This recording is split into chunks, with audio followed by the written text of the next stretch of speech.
So this is Eric with Jim Andes, and I'm going to talk to you guys a little bit about some information that I've been considering for myself and that I think will be good for you guys as well, which is cooking systems. Because as I get more into this and things, and even before I started JimAndes.com, I wanted to camp a little bit more and things like that, and I've been talking with my wife and things, and you know, the area here is a great place to camp, and it's got so many things going on for it that are good, that are just absolutely beautiful to see, that it's really a pleasure to camp here. However, one of the things that makes it difficult is you never know when it's going to rain.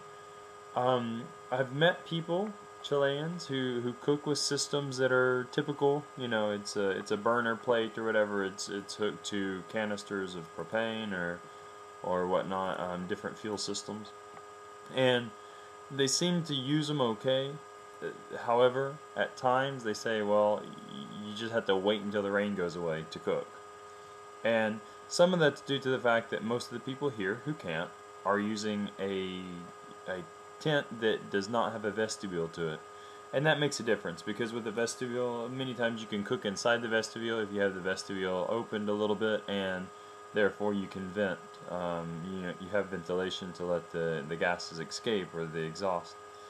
But that brought me to another thought. I was thinking, well, I had read on, I want to say it was Alpine Journal, that a guy loved his JetBoil, and it was because he could boil water when it was raining in his vestibule without having it open, without water getting in on his gear and things like that. So I started looking into those, and I had also heard from somebody else that if you're going to get a cooking system, there are many companies out there and things like that, but you need to get the MSR Whisperlite. Well, I looked up Whisperlite, and they have a huge following as well. So you see online now that there are the whole competition, or the Whisperlite versus JetBoil, JetBoil versus Whisperlite, and I'm not going to really touch on that as far as a review, because honestly I've never used either one of them. But I am going to give you some details about here, and then you can make a decision about the Whisperlite and the MSR, or the MSR Whisperlite, or the JetBoil. And specifically in the post, I'm also going to talk about the MSR Reactor, because that's a newer system that's supposed to compete directly with the the JetBoil.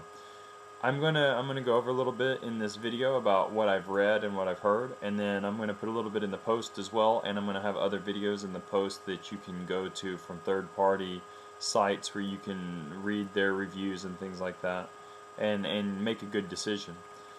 I don't personally suggest using just a normal burner plate, and even the Whisperlite from MSR seems a little, I don't know how to say it, a little bit of a iffy decision. Not because I think the product is bad. Like I said, I haven't used it. I've read reviews that say that they do have issues after multiple uses, but what product is perfect? And some people say that the JetBoil doesn't keep a consistent flame, and so on and so forth as well.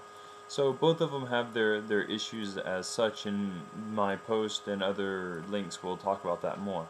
What I'm concerned about is if it rains for 4 days straight, and I do mean straight, where do you cook when you're in the woods and it's wet and you have your vestibule full of gear, because probably you're going to be trekking or climbing or backpacking, and you're going to have everything in your backpack, and your backpack's going to take up your tent space because you're probably not carrying the biggest tent there is.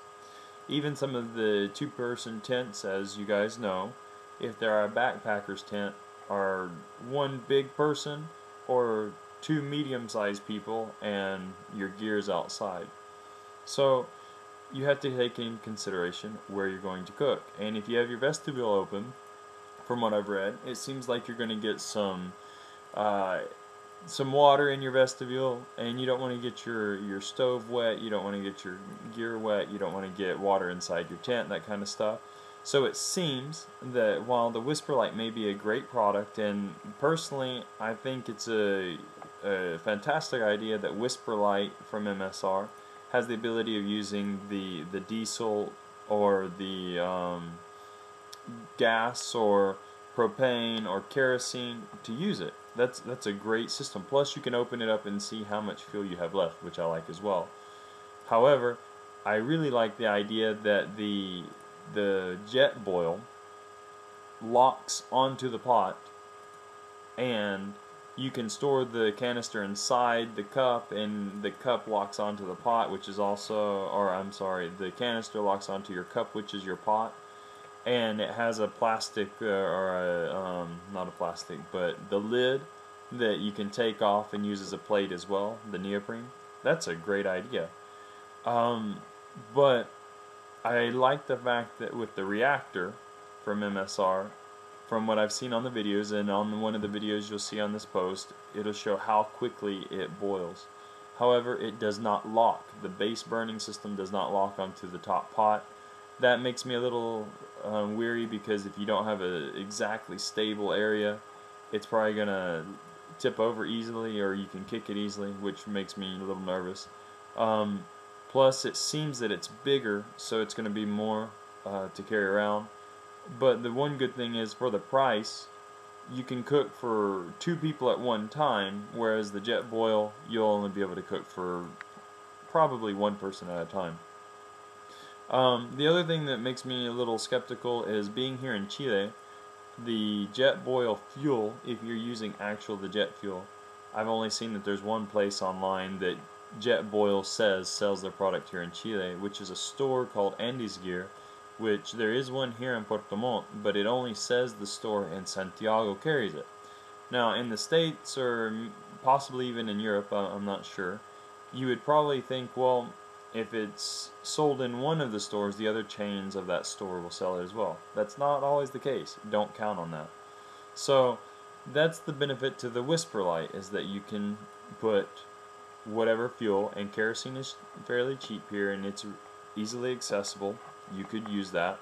But finding the other canisters, you're probably going to have to deal with what you can find here. And I understand that they use a standard locking mechanism, a standard nozzle, which is fine, because there are companies that sell cooking fuels here in places like Home Center, also in Andes Gear, La Cumbre, which is here in Puerto Varas. So those are things to consider, but the most important is to consider the fact that it rains so much here, and it gets not just wet while it's raining, but because it rains so much, that sometimes the ground is very moist, and you have to make sure that you're going to have something stable to cook on, that's not going to make your cooking system wet and not function. Plus, a lot of times you'll be in trees, dense forest, because it is a rainforest, and even if it stops raining from the clouds, you're still going to have water dropping all around you and from the trees for a little while as well. So that's why I'm putting this video together. That's why I'm putting this post together. I'm going to actually try to have the deal of the day this afternoon to you guys, or this evening actually, and it'll be consisting of the JetBoil and the Whisperlite and the Reactor, all 3 of them. I'll give you the best prices that I had time to find, and therefore you can see. And there are some good prices out there on all of these 3 products. However, don't forget the Reactor from MSR is considerably more expensive than the Whisperlite, or I'm sorry, than the JetBoil. I'm getting all confused with all these names.